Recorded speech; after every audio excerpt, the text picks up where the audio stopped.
কম উপকরণে ঝটপট মজাদার পাস্তা রেসিপি।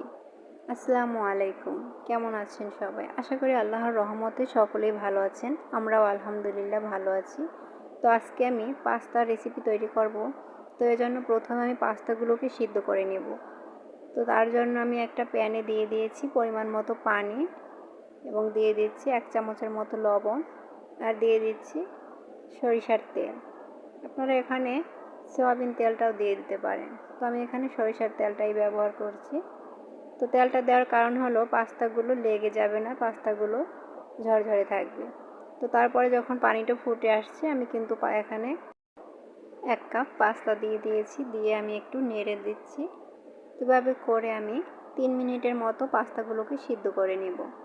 এটা একেবারে গলিয়ে ফেলতে যাবেন না। তো পাস্তাটা একটু সিদ্ধ করতে হয় যেহেতু বাচ্চারা খাবে, তো এই জন্য আমি এটাকে 3 মিনিটের মতো একটু বয়েল করে নিয়ে তারপরে তুলে নেব। দেখুন এটা কিন্তু বলক চলে আসছে। তো এভাবে করে আমি নেড়ে চেড়ে এগুলোকে সিদ্ধ করে নিচ্ছি। তো এই তো আমি একটা ঢাকনা দিয়ে ঢেকে দিয়েছিলাম।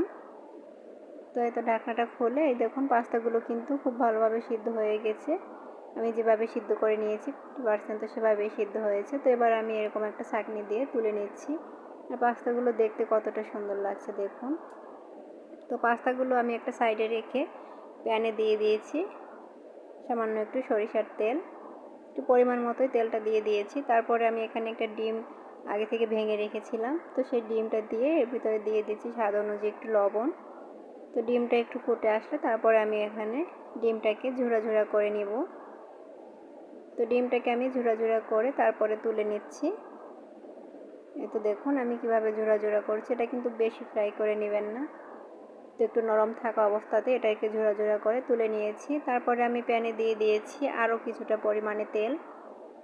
আর এখানে নিয়েছি আমি 2টো কাঁচামরিচ কুচি, 1 টুকরো আদা কুচি আর দিয়েছি 2-3 কোয়া ছোটো ছোটো রসুন কুচি করে। তো এগুলো দিয়ে আমি একটু হালকা একটু ভেজে নিচ্ছি। এখানে কিন্তু আমি আর কোনো রকমের মশলা ব্যবহার করছি না।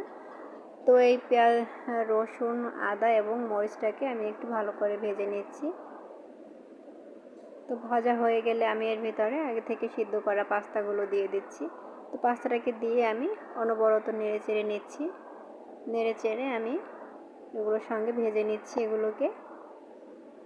তো এটা যেহেতু সিদ্ধ করে নাও, এটাকে বেশি ভেজে নেওয়ার কোনো প্রয়োজন নেই। জাস্ট 1 মিনিটের মতো একটু ভেজে নিলেই হবে। তো 1 মিনিটের মতো ভেজে নিয়েছি। দিয়ে দিচ্ছি এখানে আরও স্বাদ অনুযায়ী একটু লবণ দিয়ে এই তো এখন আমি এখানে আগে থেকে যে ডিমটা ভেঙে ঝোড়া করে রেখেছিলাম সেটা দিয়ে দিচ্ছি। তো লবণটা দিয়ে কিন্তু আমি নেড়ে চেড়ে একটু মিশিয়ে নিয়েছি। তারপরে ডিমটা দিয়ে দিয়েছি। আপনারা চাইলে এখানে ডিমের পরিমাণটা বাড়িয়েও দিতে পারেন। তো এই তো নেড়েছে আমি এখানে খুবই সামান্যভাবে দেখাচ্ছি, তাই আমি একটা ডিমই ব্যবহার করেছি। তো এই তো রান্নাটা কিন্তু প্রায় কমপ্লিট হয়ে গেছে। তো এবার আমি এখানে সর্বশেষ এখানে একটু এর স্বাদটা বাড়ানোর জন্য দিয়ে দিচ্ছি আমি এখানে টমেটো সস। তো এত টমেটো সসটা দিয়ে আমি একটু নেড়ে চেড়ে নেব। এটা কিন্তু আর রান্না করার কোনো প্রয়োজন নেই।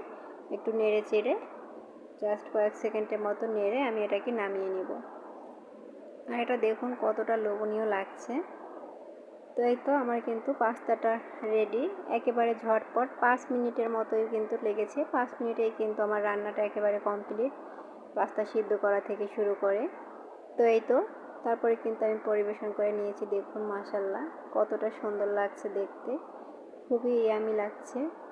আর এটা খেতেও কিন্তু দারুণ টেস্টি, বাচ্চারাও কিন্তু ভীষণ পছন্দ করবে। আপনারা অবশ্যই এভাবে একবার ট্রাই করে দিতে পারেন আপনাদের বাচ্চাদের।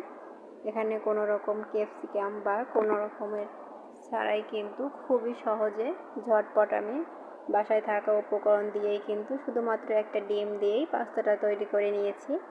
এটা দেখতে যতটা লোভনীয় লাগছে, খেতেও কিন্তু মাশাআল্লাহ খুবই মজার হয়েছে। যেহেতু টমেটো সসটা দিয়েছি তো এই জন্য কিন্তু এটা খেতে কিন্তু অনেকটাই ভালো লাগছে। তো আমার রেসিপিটি কেমন লাগলো অবশ্যই কমেন্ট বক্সে জানিয়ে দিবেন।